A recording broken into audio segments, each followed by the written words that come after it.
Here's the cool thing. We don't have to live our life in stress, but stress is gonna happen in life. One of the things that's gonna help you with stress in your life, how many of you know about FCA? Does anybody know about FCA? Okay, FCA stands for the Fellowship of Christian Athletes.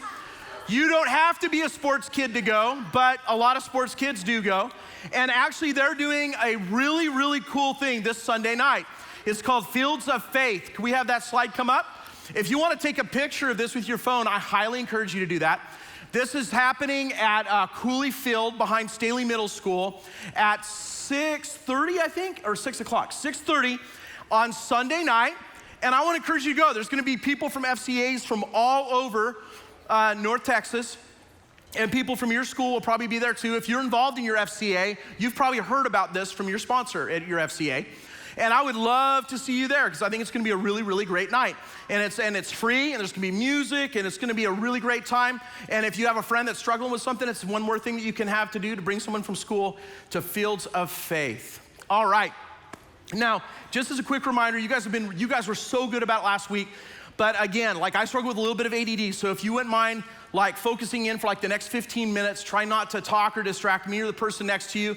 And if you have your phone and you're using it to either take pictures or to take notes, that's cool.